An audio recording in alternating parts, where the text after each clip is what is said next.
Final interview before they get to practice here on Thursday. Michael Barnes joins me right now. They call him the Hustler, and I just found out I could walk to his house in under 5 minutes from where I live, so another Liverpudlian like myself. Second place in the opener here at Oswego for him. Had a tough night the second one. We'll get into that in just a moment. First of all, how we been, man?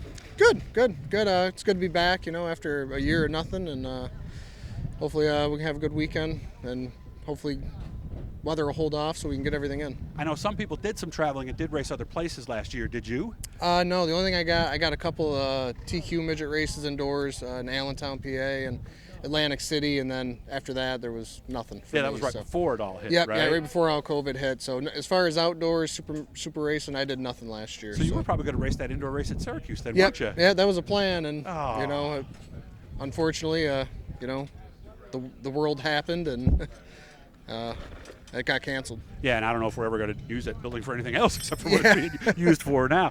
Had a good night on the opener, you told me. Yep. First night out, run second. Car was pretty good. Fortunate to start up front and kind of stayed up there. Got the lead for a few laps before DJ got me. He was class of the field there, so wasn't much we could do with him. But, it was a good start to the season. Hopefully we get back on track. And the second week did not go as well as that. No. We knew we had a motor problem going in to the second week, so it was just we wanted to try to get through the night. And the motor problem became worse as we got here. And we just planned on taking a couple laps in the feature and parking it, and we didn't even make it that far. We didn't even get a lap. You knew you had a motor problem? Yeah, we knew. Historically, we had an issue with that engine. We had a cracked cylinder head. We'd sent it out, got it fixed.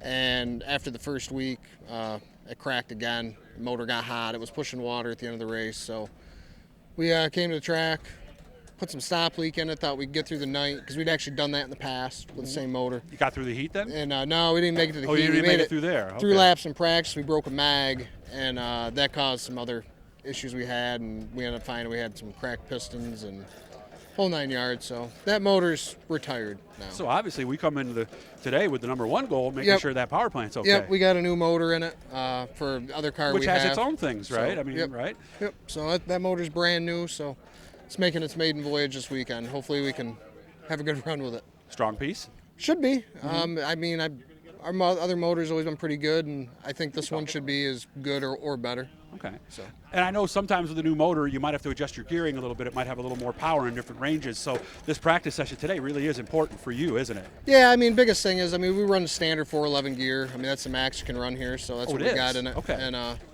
we'll just, it should be pretty strong. It should run right out of the box. And it is kind of weird, because normally this race is a little bit later in the year, and some people say it might race a little different with it being cooler, right? Yeah, I would think so. It's gonna be kind of a crapshoot. Tomorrow's weather doesn't look good, so I don't know if we're gonna get the time trial or what they're gonna do schedule.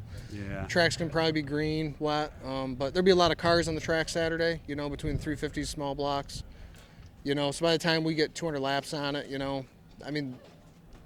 they were supposed to race at night, and I like racing at night better than in the sunshine anyway. So most people do, don't they? Hopefully that should be better for me anyway. Right. Because I was talking to some other guys, they prefer. And I don't know, when my daughter raced on the asphalt track there at Syracuse with her microd, she always liked the night racing. It really is a totally different deal than say a 90-degree 3 o'clock start. Yeah, right? when especially the classic Labor Day, it gets hot. The sun beats hard down on 3 and 4, and it's shaded over in 1 and 2, and it kind of like both ends are different. Right.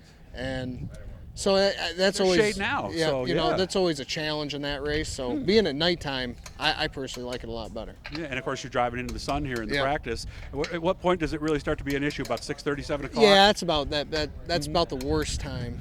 That's something every racer has to deal with. You wear a tinted shield tonight then? Usually if the heat race, I'll throw a tinted shield on, and then I'll put a clear one on at night. Is it enough? So.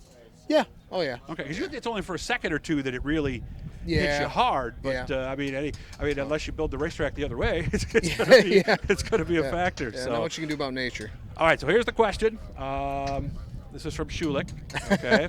All right. Okay. Rumor is your motor uses a lot of water. What makes it stop using so much?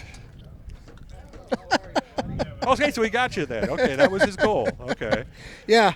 A good pair of cylinder heads, I guess, would be a good start. Okay. He, I got a motor from him, and he didn't tell me it wouldn't fit in my car. So some friend there, huh? Well, I'll make sure I get. I'll get him on that one. I'll make sure next time I give you the chance to give him a question that he can answer. Okay, but. What's the rumor he was saying? Or was he saying, or do you want everybody to know? The rumor is his engine uses more water than anybody's. Ah. Weekend about 15 years ago. The rumor is that Dave's engine uses more than anybody else's, especially High Miler weekend 15 years ago. Oh, yeah, I forgot about that. Yeah, that's right. Ah, so, okay. That's right. Glass houses, right? That's very good.